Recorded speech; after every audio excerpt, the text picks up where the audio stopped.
Hello and welcome back to the house in Fata Morgana, a Requiem for Innocence. We're continuing with the sub-episodes, and as we saw last time, no characters really seem to be off limits, even if they were just in the previous game. So, let's see who this one is about. Tales wasted away in obscurity.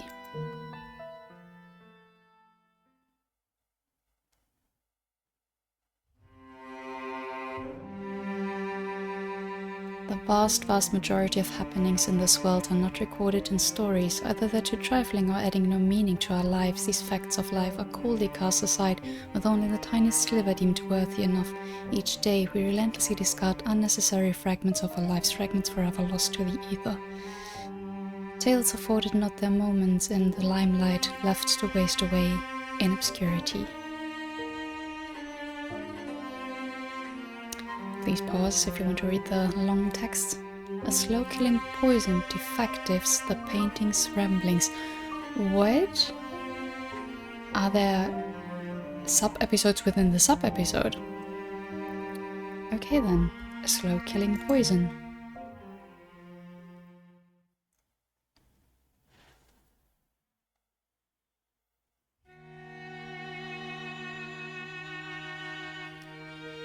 I thought we might see the maid again, that title of the episode, the first one.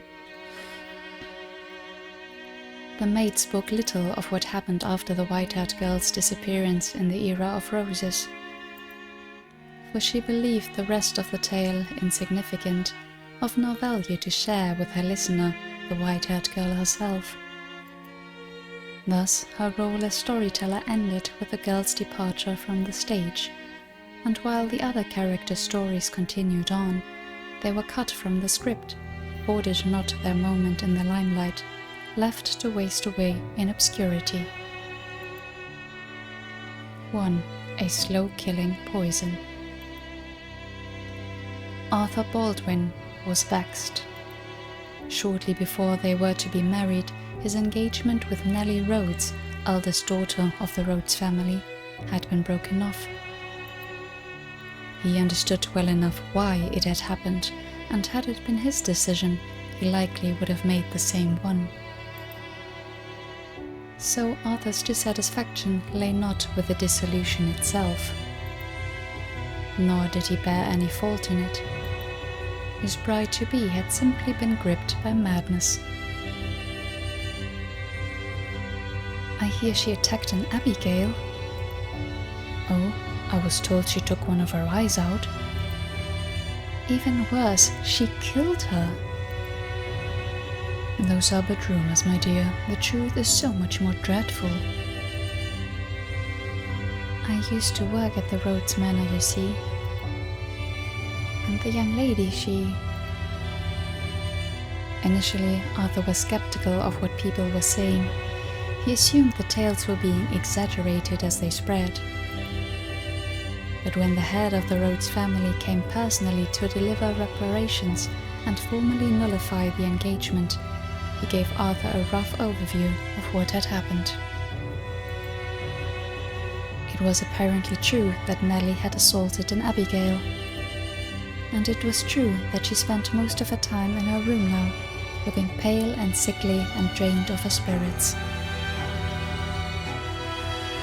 And then, when he said outright that demons possessed her, Arthur had little choice but to believe something wasn't right. And to top it all off, Nellie's older brother Mel ran off to become a priest, presumably to get away from everything. Nellie's father implored Arthur to remain discreet about her situation, not that he had any intention of going around and spreading personal details about her life. However, rumors have a nasty way of slipping through the tiniest cracks, sneaking about through the dark like a seasoned cat burglar. What nobles like to refer to as social gatherings were in practice more like gossip gatherings.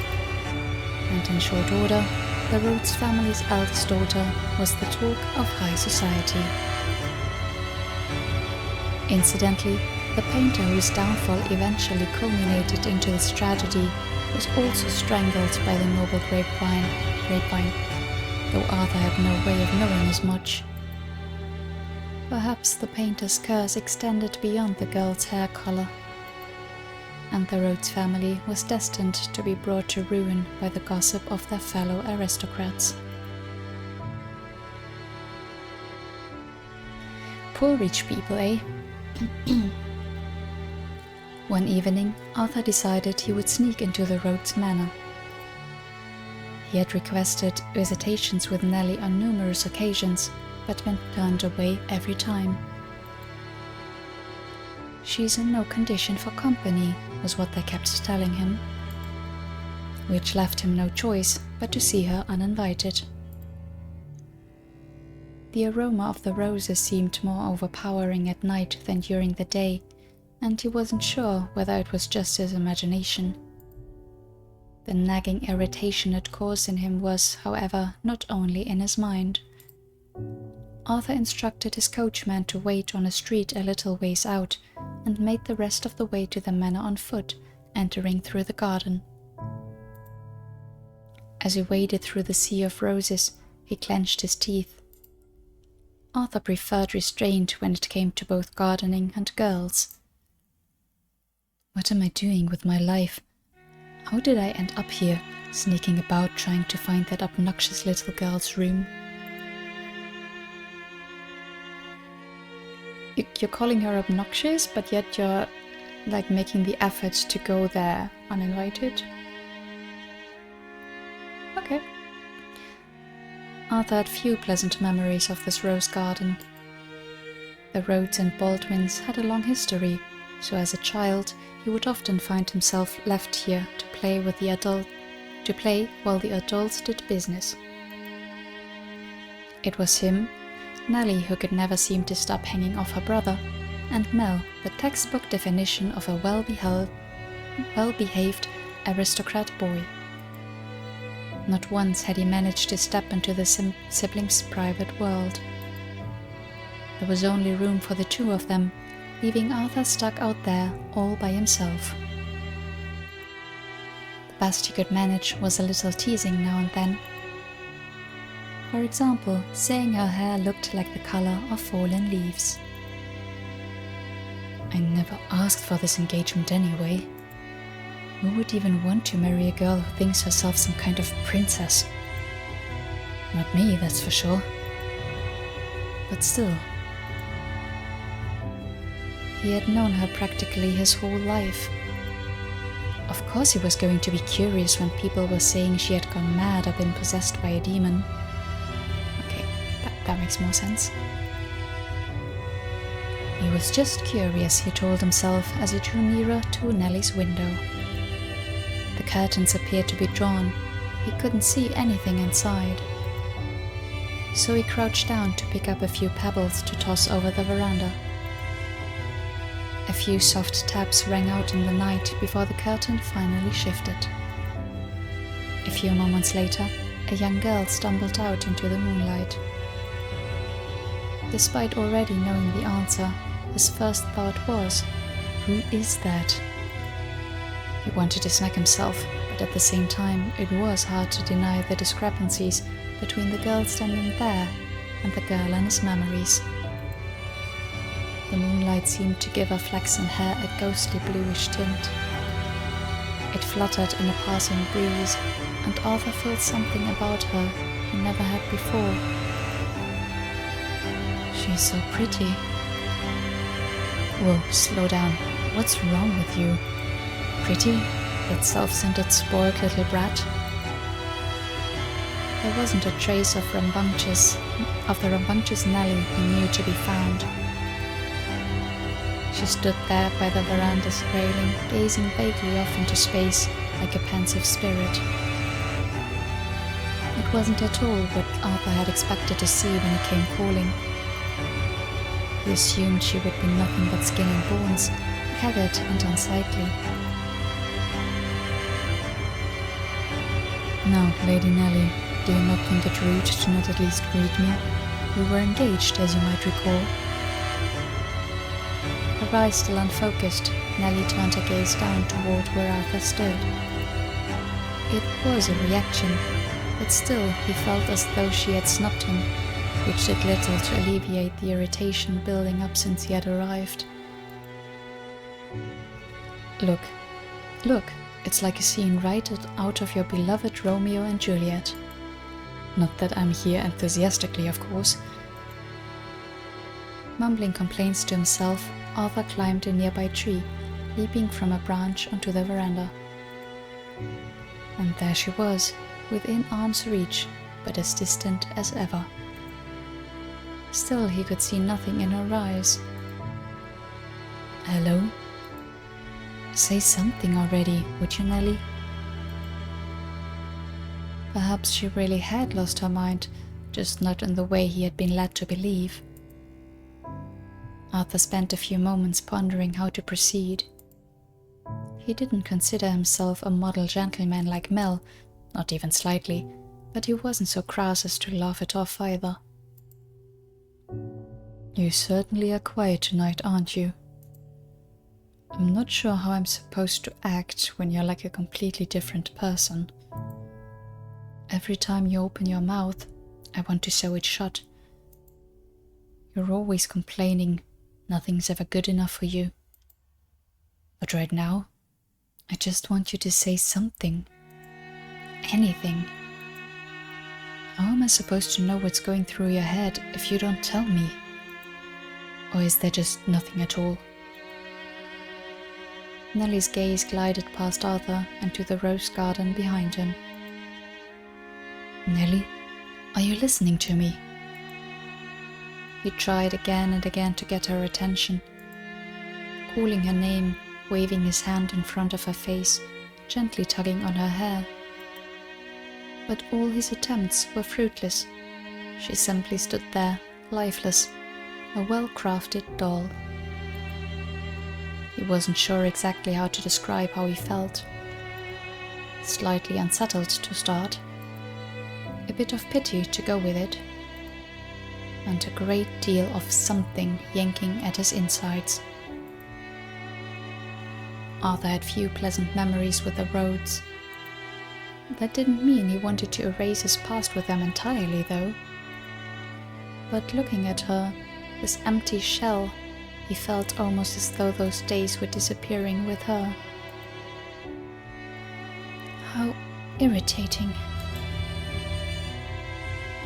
He knew the word wasn't right, but he went with it anyway, heaving a sigh after letting it linger in the air for a moment. It's always been like this. I'm no more than a buzzing insect to you.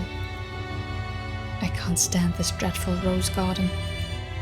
It was exhausting having to come here again and again just because our families are close. I would try to say something, and you'd go running off into your darling brother's arms. Dearest Mel this, dearest Mel that.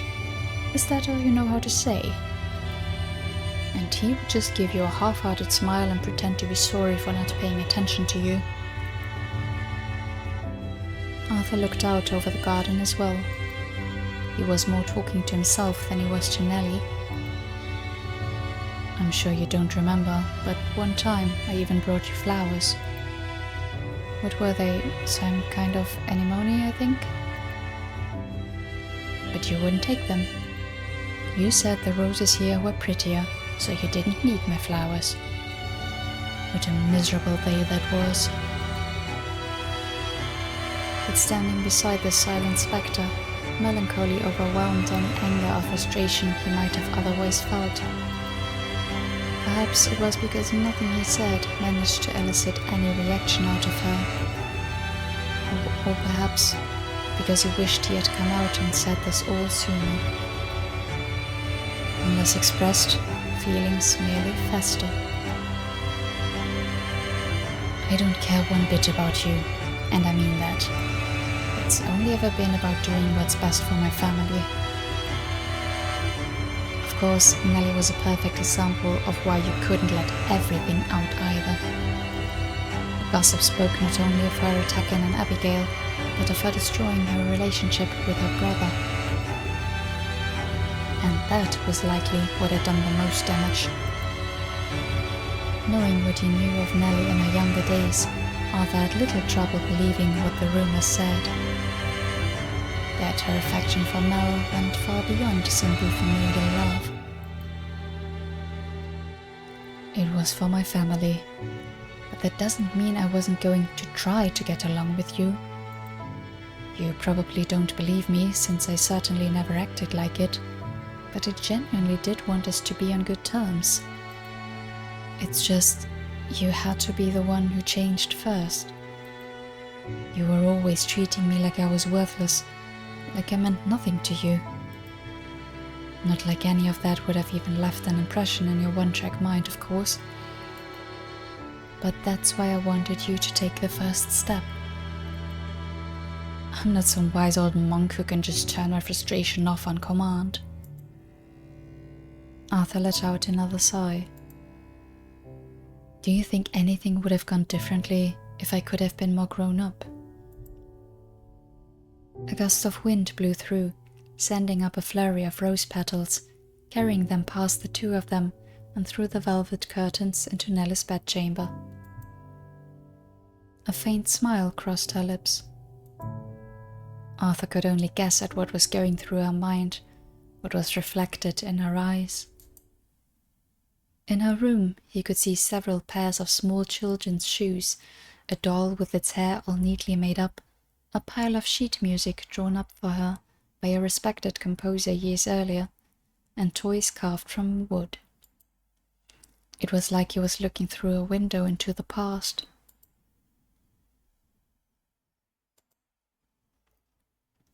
That was all he needed to know.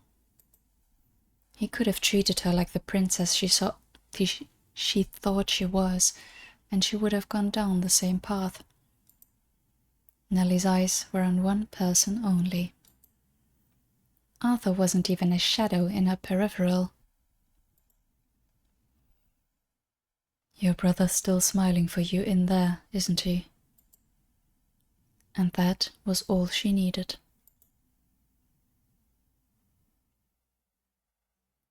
Okay. Very interesting to get the story from Arthur's perspective, who we'd only seen in like one scene, like in the theater or what it was.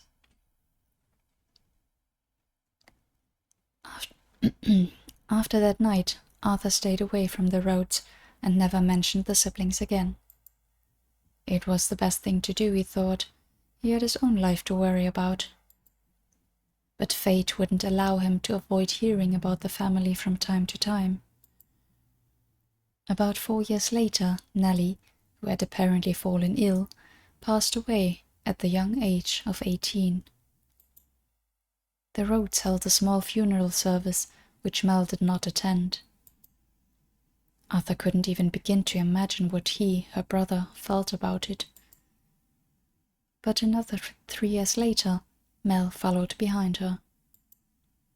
At the age of 24, he threw himself off the top of a church tower.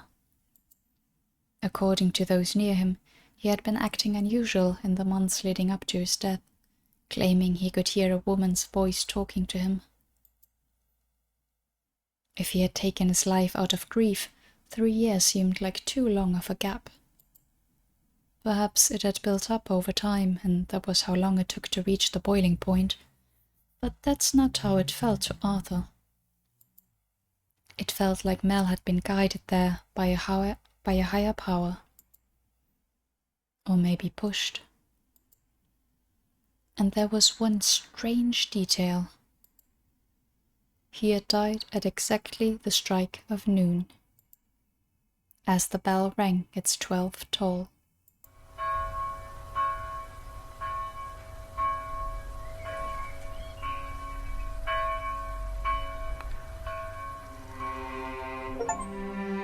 Slow killing poison. Complete the first Untold tale. Okay.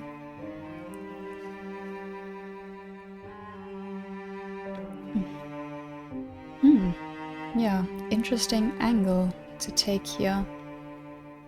And also it gets confusing, to be honest, when we just in this game saw the story of Mel again a bit, like from the perspective of Morgana and Jacopo, or what really happened. Well, this one is the version from the first door. Huh. Yeah, it again, it gets confusing, but I get it. Like we're seeing the conclusion to what actually happened in the first door.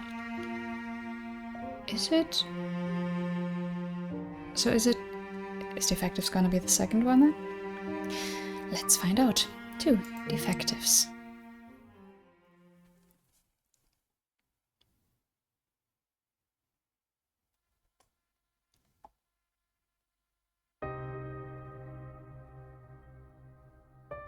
In the distant Hoei era, while the Tokugawa shogunate governed feudal Japan, Yukimasa Ida made his living far to the west with little knowledge of what lay beyond the borders of his own native country.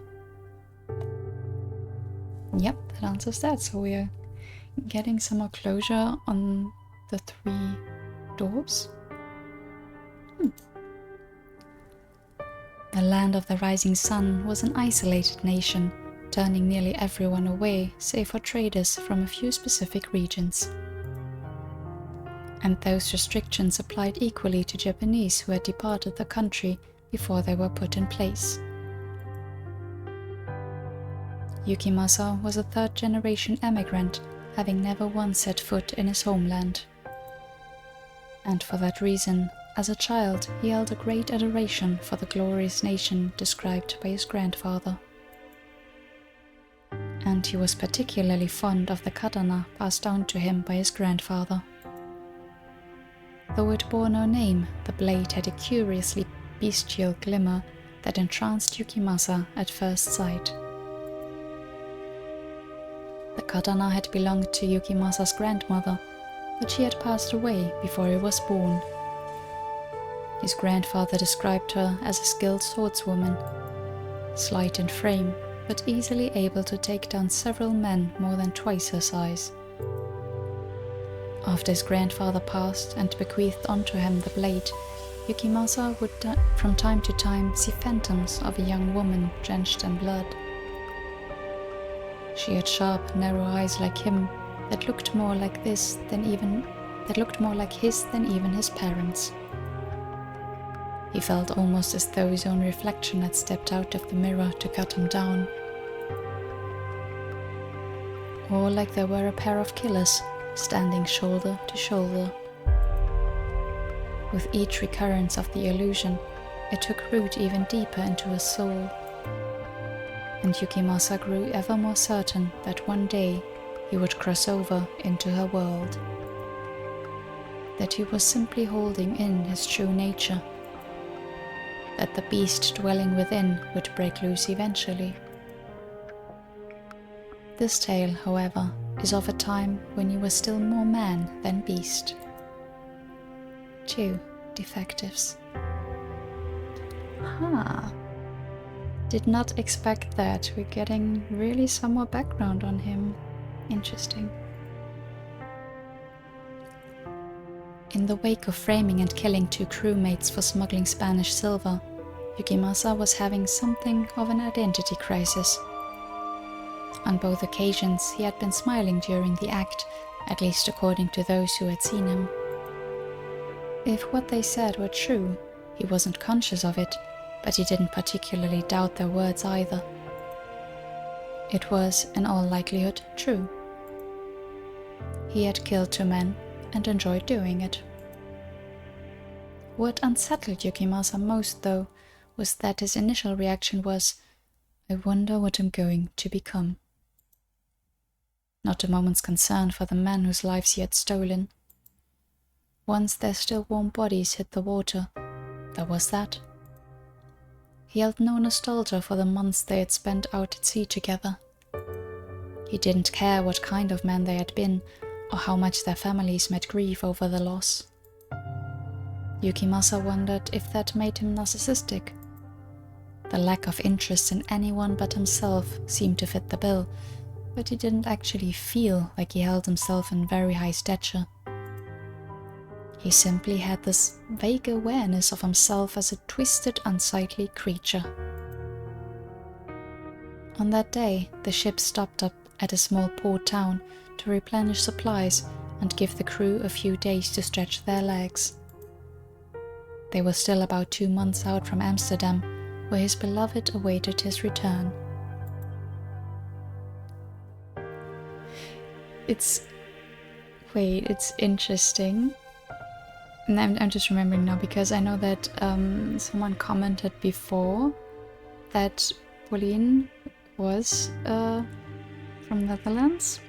Well, because of something she said, right? Because she said Nientje. But it's confirmed here as well. Like little things that were just hinted at the first game. Like you can easily infer the background, but here they're really spelling it all out for you. Interesting. What a hellish ship that was. A crewman of Western origin naturally muttered. If I never have to hear the word smuggle again, it'll be too damn soon. The way the whole crew's got their cheeks clenched after that's about driven me mad. Not blaming you, I mean. Just how it is. Yukimasa shook his head and gave the man a faint smile. And in his mind, he chuckled about how no one could seem to see through his mask. The blame lay with him for much more than just the tension on the ship. Real shit job you got stuck with there. I don't know if I'd have been able to do it and keep a straight face like you did. Bet you're aching to let off some steam, ain't you? You can be straight with me. I could certainly stand for some relief, yes. That much was true. However, Yukimasa meant it in a very different way. Come with me tonight then. I know the perfect place to get you just what you need. The tan seaman smirked, which was all Yukimasa needed to know what he was insinuating. He hesitated to come up with a response. Worried about Captain Asama? Don't. I ain't gonna tell him. Besides, it's not like he doesn't have needs too, you get me? Some of the crew knew that Yukimasa was romantically involved with the captain's daughter, and the man standing before him seemed to assume his hesitation stemmed from that. But Captain Asama would, as the seafarer had said, spend his time off satisfying his personal needs. That was just part of life on the sea. Everyone understood, and no one considered it being unfaithful. Requiring a ship full of vigorous young men to save themselves for their partners, who they would often not see for months at a time, could in fact be considered a form of torture. Okay, you tell yourself that to sleep better at night. There were a number of brothels scattered about the port town. For them, sailors were practically the ideal clients. A ship only stayed around for a few days to a week, meaning no time to get attached or cause other similar problems. About the only complaint a prostitute might have is that sailors tended to be quite pent up. They weren't the kind of clientele a new recruit could generally handle. That settles it. Tonight. Grab something to eat and then we'll meet up at... Yukimasa forced a smile for the man who had taken his silence as a yes. But he wasn't worried about Captain Asama finding out or being unfaithful to Pauline. He simply wasn't sure how much he could trust the seaman's recommendation. And the last thing he wanted was to catch some kind of disease. That's fair.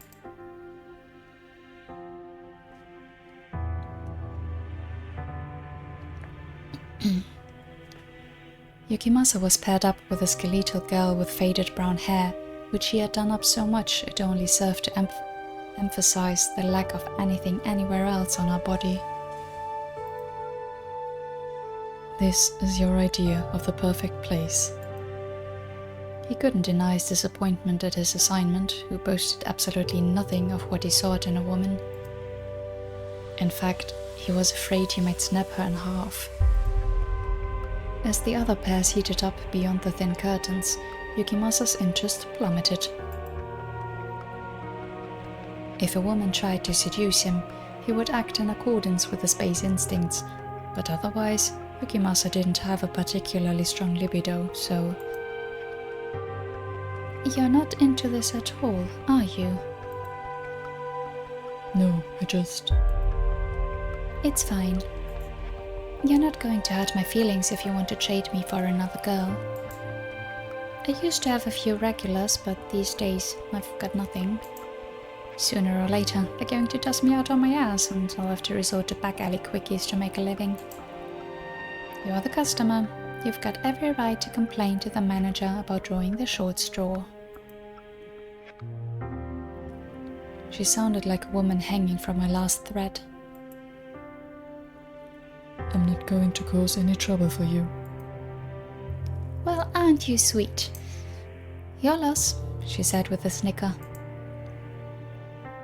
I object to being called sweet, but anyway. I stand out more than most, so if I make a scene, it's more likely to escalate. You even went out of the way to explain yourself, so I object to your objection. But you do have a point. You're from the Far East, aren't you? Don't see many of your kind around these parts, so it's no surprise you draw attention. You know what? I've changed my mind. Don't ask for another girl.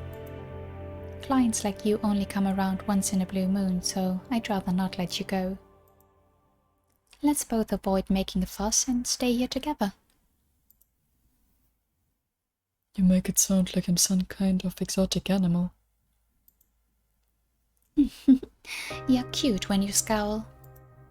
We can find out if you're an animal later, but you certainly are exotic.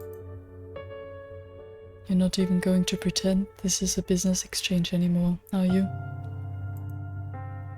I mean, why bother? I'm just the leftover scraps that nobody wanted.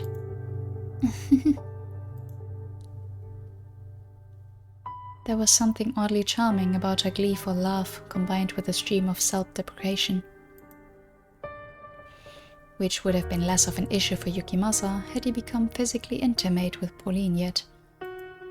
Because by comparison, this prostitute would look like nothing more than a couple dry twigs tied together.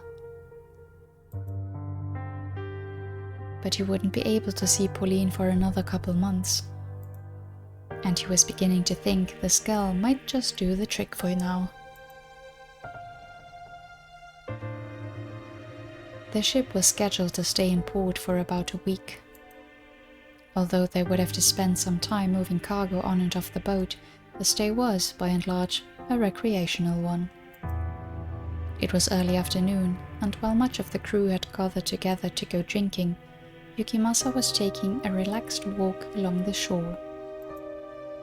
He was no less interested in exploring the unfamiliar port town as anyone else, but unlike them, he wasn't the kind of man whose first instinct was to go straight to the pub. They all jabbed at him for being stiff and tight-assed, none the wiser to the primal urges he kept buried within. And who would ever suspect it either? Who could watch him walk up to an elderly man fishing on the dock, ask, "What's the catch?" with a smile, and imagine a bloodthirsty beast lurked within? The man gave a lazy nod in return, adding, "Ain't half bad today." "You're a sailor, I wager, am I right?" the man said as Yukimasa made to resume his walk. "You are."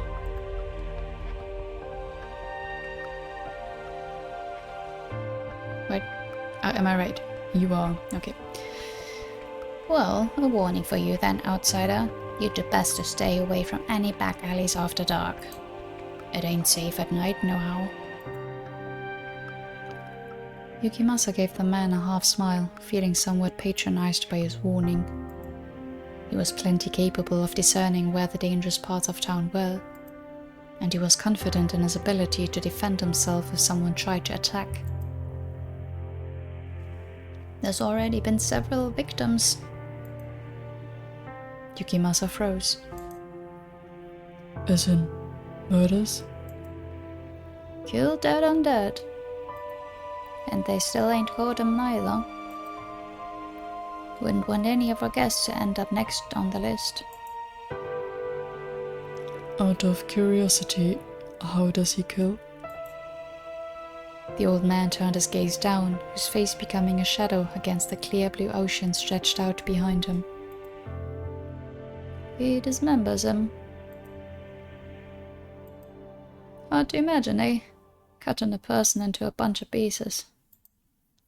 He don't discriminate either. Man, woman, child, don't matter none. He's a sicko, a complete madman. And they ain't found no pattern to the victims either. Nothing to say who he might be or who he might choose next. So don't think you're safe just because you're not from around here. Yukimasa could feel his vision narrowing, converging on a single point. Oh, he could imagine. He could imagine clear as the afternoon sky. And oh, how he wished that could be. Well, look who it is. Fancy running into you here? A woman's voice dragged him back to reality. He felt like he had just been pulled up from the bottom of the ocean, and when he turned to face her, he must have still looked a bit dazed, judging from the way she raised her eyebrow at him. Oh, let me guess. You don't recognize me not all made up for work? It's me, the girl from yesterday. She held her hair up in an approximation of her previous night's hairstyle, to which Yukimasa gave an and faint realization. So, what are you doing? Is it him or her? I don't know. So what are you doing wandering out here? Bored? Got nothing better to do? He wondered if the woman was even capable of being less blunt, especially considering he had technically been a client the night before. I'm just taking a walk. Not much to see out here. There's the ocean. Don't you get enough of that when you're out on it? I'll never tire of the sight of the sea. Is that so? She said, followed by a softer, slightly exasperated, I'll never understand, guys. But a few seconds later, she gave him a big smile. So, hey, you're not busy. Why don't you come to my place? I can throw together a bare-bones little lunch. Again, I'm taking a walk. And bare bones is hardly a convincing sales pitch. I'm saying if you want a quality meal, pony up for some goods. Ah, so that was what she meant. Apathetic but finding no reason to turn her invitation down, Yukimasa agreed to go along. I've taken a liking to you, she had said. Stop by whenever you've got the chance, at least until you have to take off. I can treat you even better than when I'm on the job, and free of charge. What do you have to lose? So that's exactly what Yukimasa did. Seeing her became part of his daily routine. And the more time they spent together, the more he learned about her. She had once been married and planning to start a family. But money troubles led to debt piling on, which led to her husband running out on her.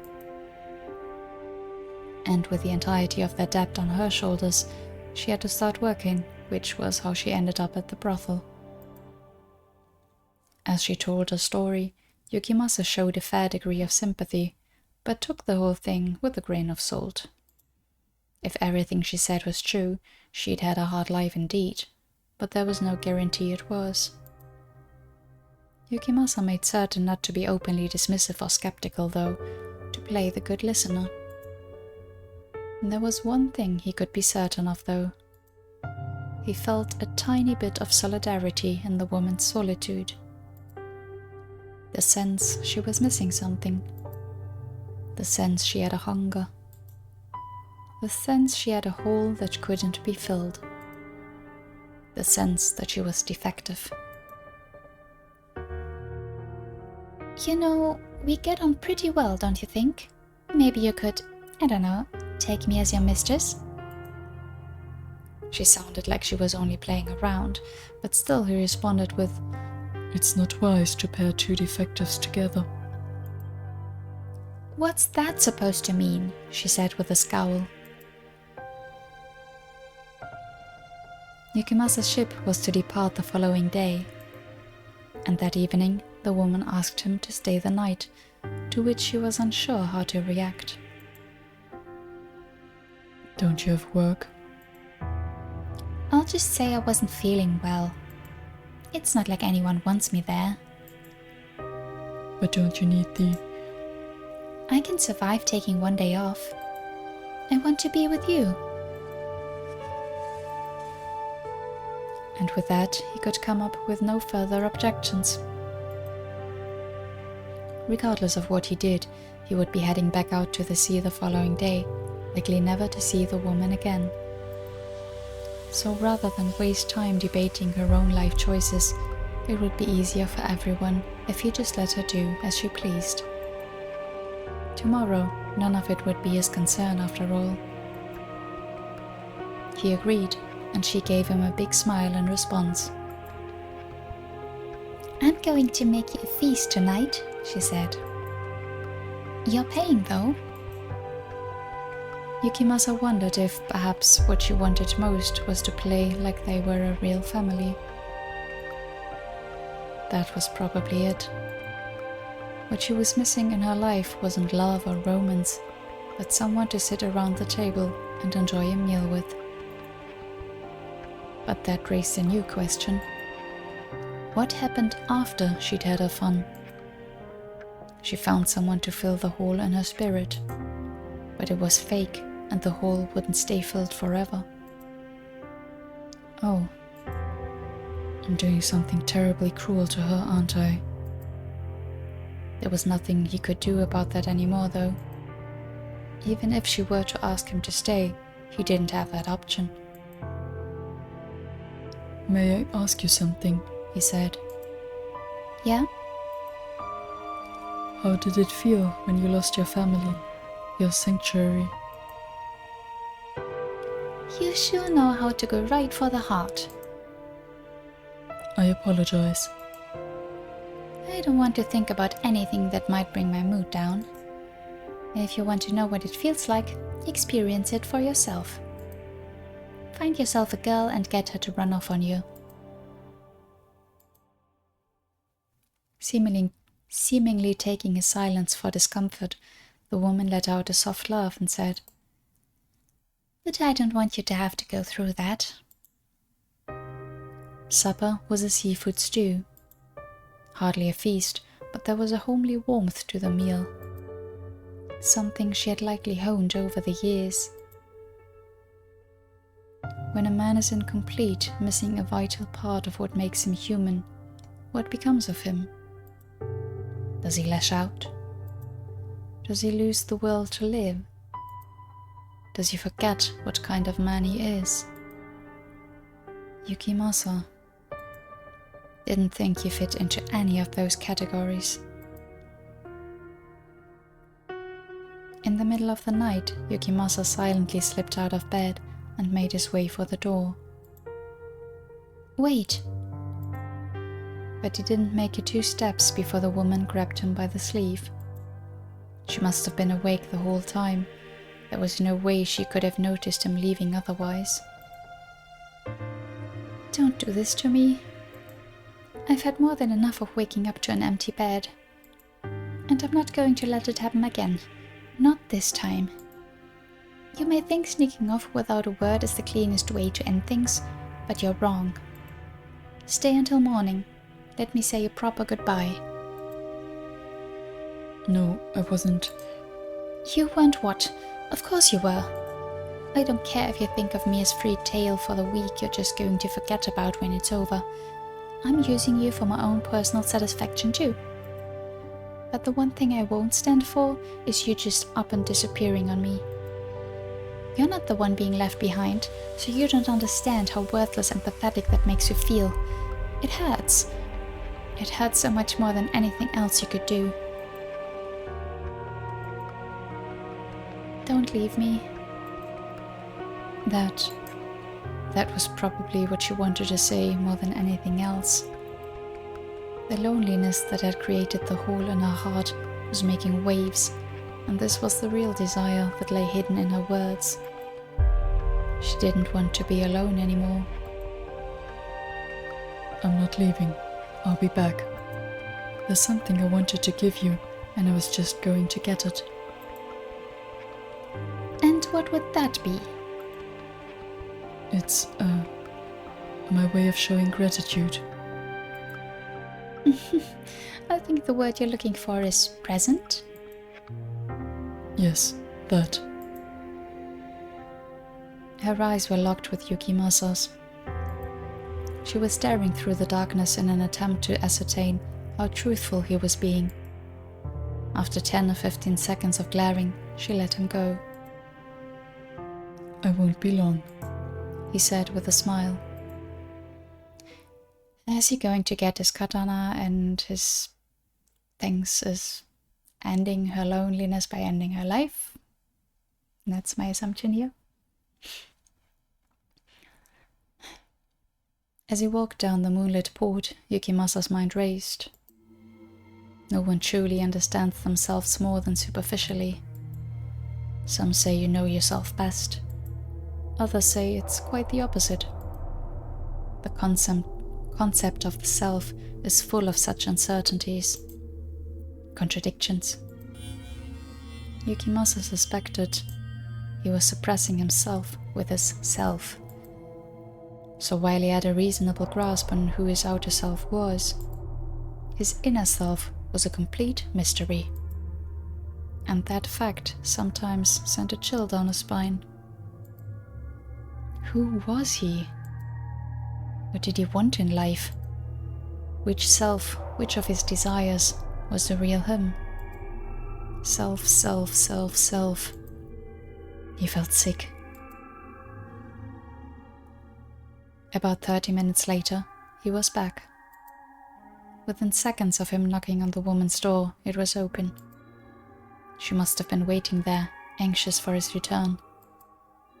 The woman met his eyes, gave him a pouty smile, and then slowly lowered her gaze. Her eyes gradually widened, shooting up and down as they did. I've never been very good about thinking of anyone other than myself. I consider myself proficient enough at conversation, but if I'm not careful, my mind always seems to drift back to myself instead of focusing on who I'm talking to. That said, I've spent a great deal of time thinking about you. The woman took a step back. Yukimasa followed. And I've concluded this is the best way for me to make you happy. She didn't even have time to let out a shriek. There was only the sound of steel slicing flesh, metal grinding against bone, as the nameless katana pierced the woman's breast. Her mouth flapped open and shut, while her eyes were held wide open, fixed on the man standing before her. Faint gasps escaped her lips in sputters. Perhaps she wanted to scream. Perhaps she wanted to cry and shout and say this wasn't what she wanted. But there wasn't enough strength left in her emaciated body to do either.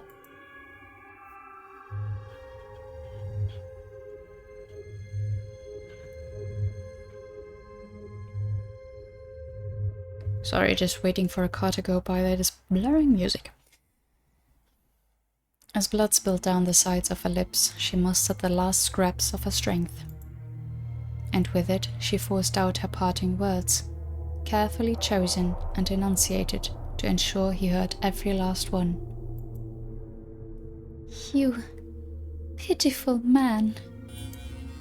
What kind of hopeless fool would throw their life away just to kill a worthless prostitute? She cursed him as her life slipped away. Yukimasa, however, let out a laugh and muttered, Don't you worry. I still have enough control to not act sheerly on impulse. Hey, Yukimasa. You hear about that whore you'd been banging? She was killed last night, cut to pieces like the others. I swear it's like trouble follows you wherever you go. Lord Almighty, stay away from me, man.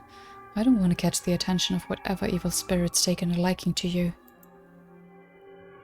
That was probably best. He would be safer keeping his distance.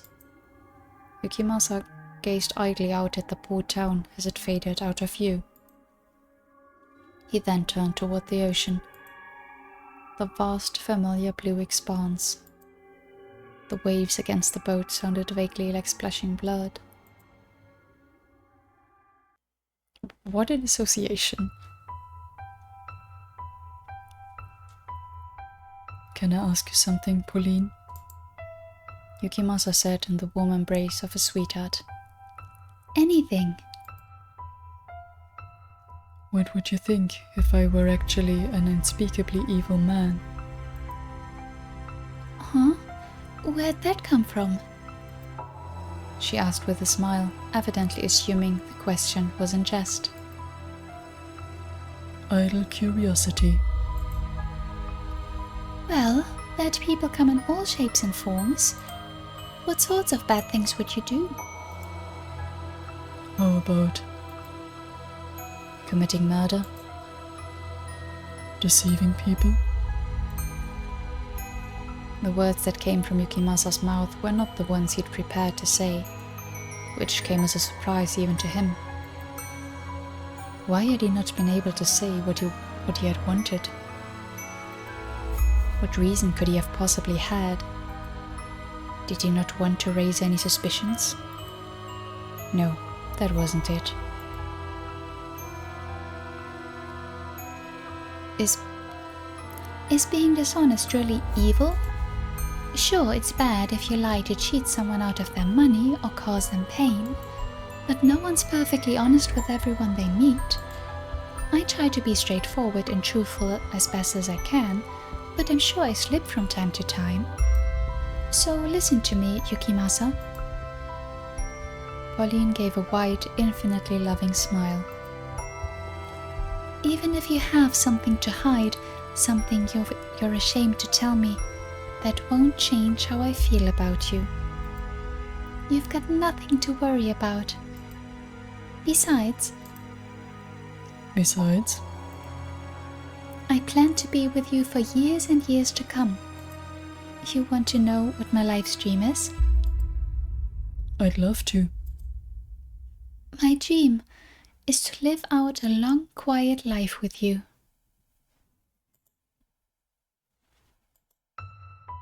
I don't need anything extravagant, just an ordinary life, slowly growing older, having 3, maybe 4 children. We'd never fight, and eventually, before I knew it, I'd be an old lady thinking, it was an uneventful life, but it was the best I could have asked for. That's the life I want. And what about you? Now he understood. He didn't want to risk cracking the foundation she provided him. The sanctuary she formed around him. Yes, I too wish for a peaceful life with you.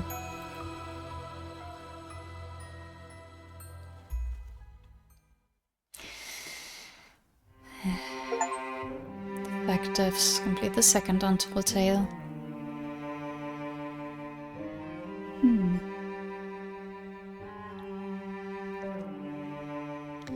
Yeah, his story, it makes a lot of sense that when we were in the second door, we more so followed Pauline, or well, we did follow the beast, sure, but trying to remember like how much we were able to even empathize with him. I guess the exchange between the beast and the maid were more human than this. Tricky. A very interesting character, but so hard to I don't know, like, pretty much everything else you can... is more... like I was about to say, is more realistic, but then again, of course, there are people whose minds just work so differently. So I'm not trying to judge, but yeah, it is hard to see things from his eyes when his perspective is so different to most people's. Okay, part 3, the painting's ramblings.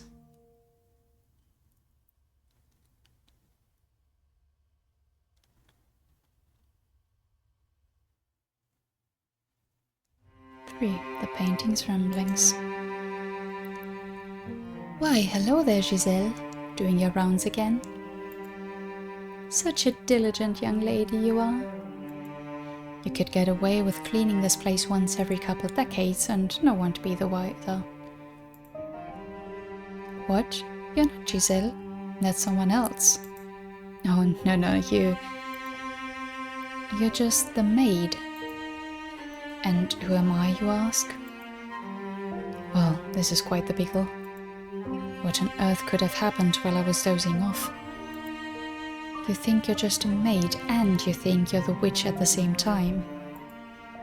You've forgotten just about everything, and I don't think anything I say is going to fix that.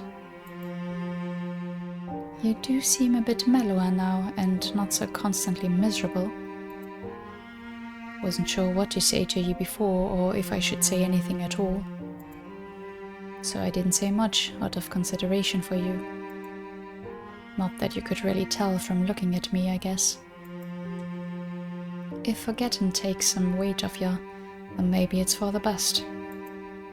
Not that I think you should forget, and not that I want you to forget about Michelle.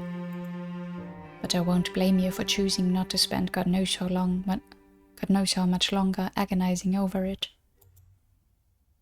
Nothing wrong with abandoning ship, especially considering how long you've spent on it. And hey, it hurt me too, seeing you in so much pain, so we both come out on top here, I guess. What a kind painting, you say? Well, thank you kindly. But the truth is, I'm not nearly as upstanding a guy as people think I am. And it was us Boulangers that turned your life upside down and caused you all that misery and suffering. Yeah, I know. The first dumbfounded smile was testament enough. Everything I say is going in one ear and out the other. Which means I'm free to say whatever I want.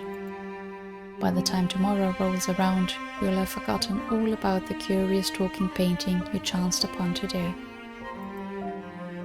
So I'll start with this. It's a huge relief to see you smiling again. It's not the smile of someone right in the head, I can see that much. But it's a lot easier on the eyes and the heart than how you were before. Like I said, I'm a real winner. I'm not particularly concerned about putting up appearances here. Call me heartless if you will, you wouldn't be wrong.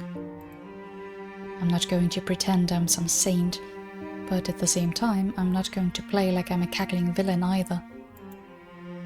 If there's one thing I don't want people to see though, it's me looking weak. I'm the laid-back guy without a care in the world. That's who I want people to see when they look at me. My big brother was your standard cookie-cutter, you can count on me for anything kind of brother. I mean, that ended up not being the case, but he sure looked the part. And Michel, he always looked up to Dee, went to him for everything, gave him all his love. Dee was tall and well-built, muscular, everything about him screamed manly man. And I kinda admired that too, though not nearly as much as Michel did. I became a painter in part because I didn't want to follow in my brother's footsteps. Not to say I don't like painting, I love it, but people weren't going to be inclined to compare us as often. I didn't have to be as fit as him or as good at chess. I had my own thing to be good at, art. I couldn't beat him at his own game, so I beat him at mine. And my whole not a care in the world deal was probably, at least on some level, a shield against having to admit I couldn't compare. If we were a few years further apart, maybe I could have just had the same admiration and respect for him as Michel. But there's not much getting past that boyish competitiveness when you're so close in age. I know I've been rambling at you for a while already, but would you mind sticking around a little longer? Great. I've got an old story I'd like to get off my chest. This is something I was planning to take to the grave, and something I don't think Giselle ever needs to know. But well, you say you're not Giselle anymore, and I'm already in the grave, so what the hell? I'm just gonna talk to myself for a bit here, and if you'd kindly forget anything you may overhear, that'd be lovely. Okay, Georges.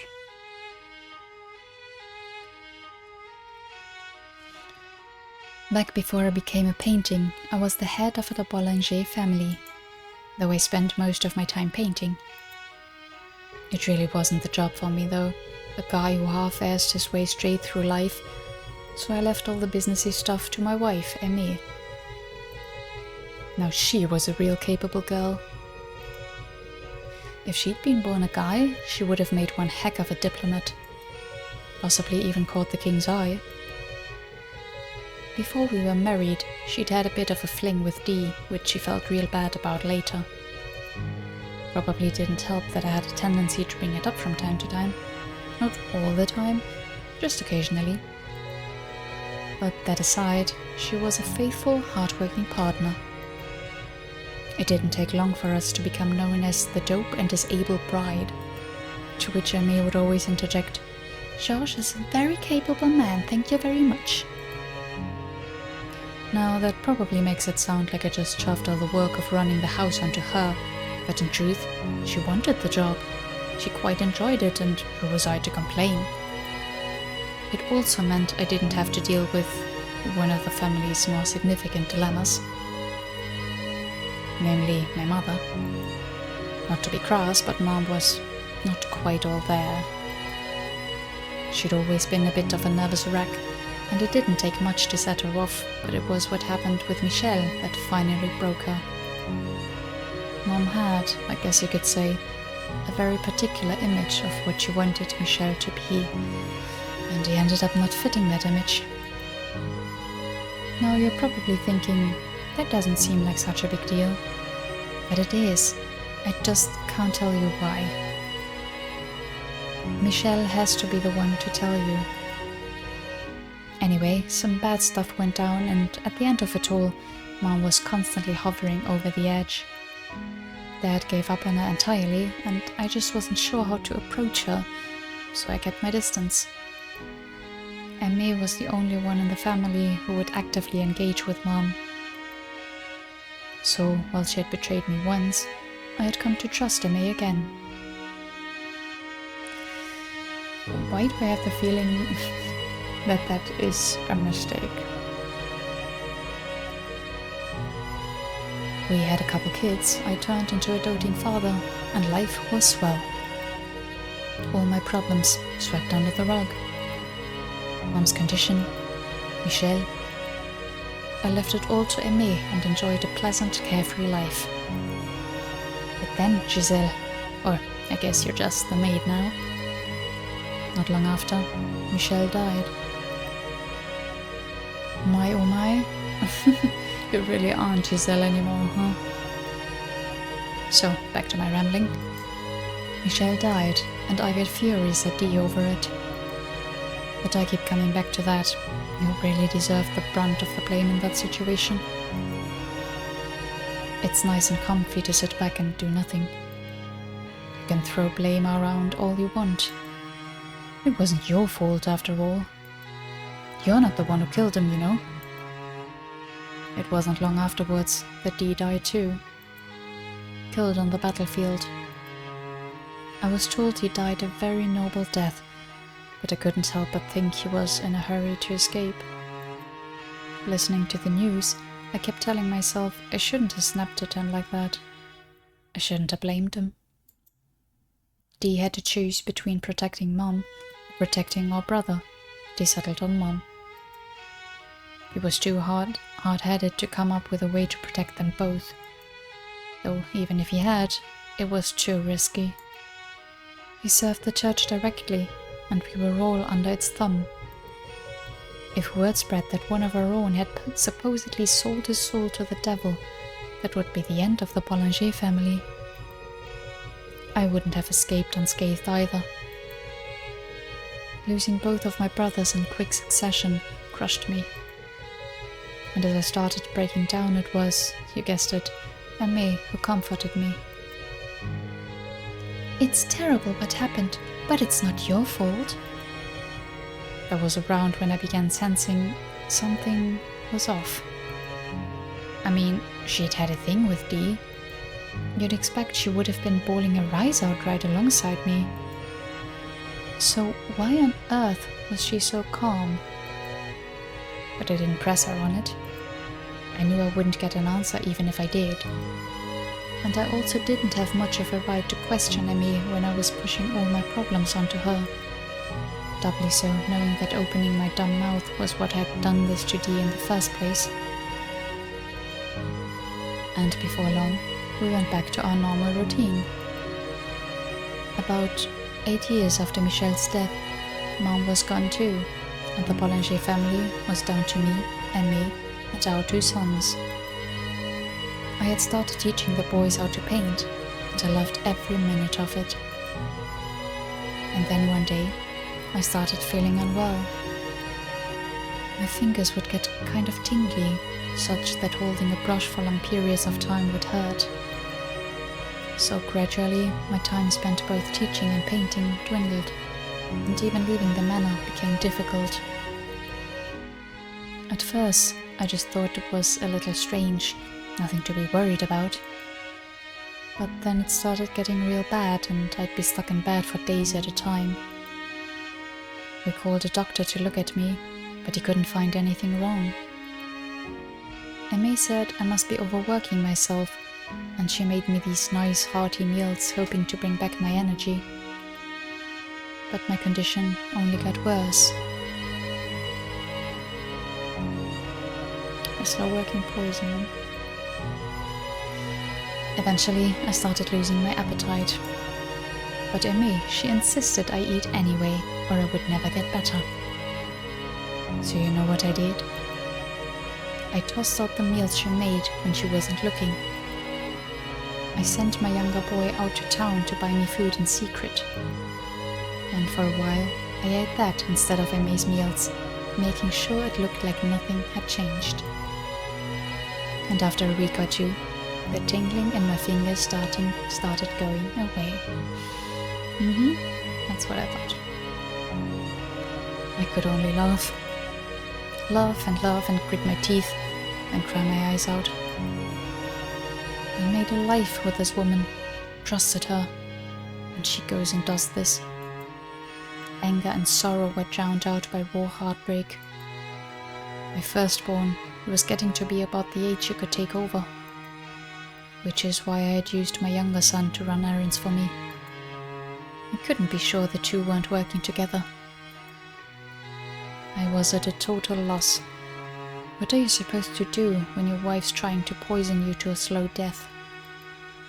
Even now, I'm not sure what the right course of action in that situation would have been. Maybe I could have banished her, had her punished, but remember, I was only had in name. She handled everything, and there was no way I would have been able to pick up the pieces after throwing her out. And if my suspicions were right, and my older boy was in on it too, getting rid of Aimee wouldn't have solved anything. What then? Spend the rest of my days living in fear of my own family? I was, by that point, worn pretty thin, both physically and emotionally. Every thought led me to the worst possible outcome. I couldn't, for the life of me, come up with a workable solution. Eventually, I got it into my head that it was punishment, that I deserved it. Obviously, what Emmy was doing wasn't right, but my hands weren't exactly clean either. Maybe Mom could have recovered if I had looked after her. Maybe Dee would still be alive if I had put myself in his shoes instead of just snapping at him. Maybe if I had given everyone the care and attention they deserved, Michelle wouldn't have had to die. Burying your head in the sand doesn't absolve you of responsibility. And when I finally realized how great a sin inaction was, it was far too late. I'm dumb, short-sighted, and I hated myself for not figuring that out sooner. It should have been stupidly obvious what my action and inaction were doing to the people around me. I should have seen all of this coming. Yeah, Emmy had betrayed me, but she wasn't the only one guilty of that. When I was going through Michel's stuff after his death, I came across a painting that had been torn to shreds. That I had made. By refusing to use my head, I had done something that denied his identity, and he left this world still carrying the pain I had caused him. By the time I had come to that conclusion, I wondered why I was even alive at all. I couldn't blame anyone for wanting me dead. So I started eating Emmy's meals again, knowing good and well it would likely kill me. I didn't stop sending my younger boy out though. Just not for food. I also strongly encouraged him to move out and become a quarter artist. Then I started painting again. It was going to be my final piece. Every day the tingling in my hands spread a little farther. My breathing grew a little more labored. I was afraid I might not finish while I was still able to get out of bed, but I somehow managed. It was the most harrowing experience I'd had painting something in my entire life. True to her facade, Emmy stayed at my side until my last breath. She held my hand tight, giving me a strained smile. It didn't occur to me at the time, but Emmy always seemed to be smiling, no matter what. In a way, it's kind of impressive how she managed to keep up the loving wife act while simultaneously loading me up with poison. Tell me, Emmy, how deep did your poison flow? When you were looking after Mom, did you talk about Michelle? Knowing you probably figured out he was still alive. And I bet you read his final letter to her. It was you who pushed her to set everything in motion, wasn't it? There were so many things I wanted to say, but I stayed my tongue and made these my parting words. I loved you so much, Emmy. So I ask you this, keep my last painting in memory of me. I have no idea if she actually did as I requested, but the last thing I saw before I passed was her nodding, a smile on her lips. The paint I used to make it, I mixed with a special something I had my younger boy go out and buy for me. A substance that, according to what I was told, slowly dissolves into the air, making it toxic. Wow, what a payback.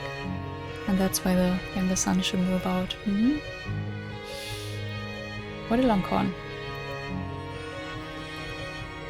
And it has some sort of reaction with the paint as well, turning it almost black. I'm quite proud of how it turned out, if I do say so myself.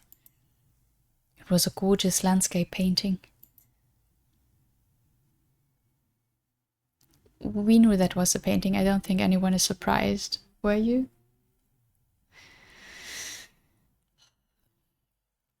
Sorry for rambling at you for so long. That's the end of my story. Were you even listening to me? What? You have to go clean the fireplace. Well, alright. Don't let me keep you.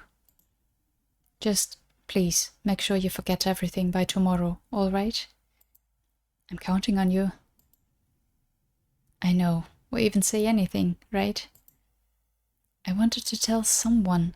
I just don't want anyone to actually know about it. The human heart's a big ball of contradictions like that, you know. You don't? Oh, okay. Well, see ya. It'll be another few decades before you come by again, I imagine. And when you do, will it be our first time meeting again? Will you even be able to hear my voice anymore by then? Maybe it'd be best if I forgot everything too. Who knows? So long, maid. And take care.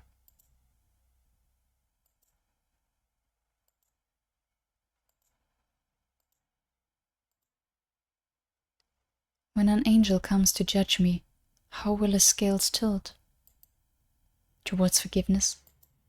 Or towards reckoning? But you know, I don't want it to be an angel who makes that decision. No. You don't have to be an angel. You don't have to be an angel at all.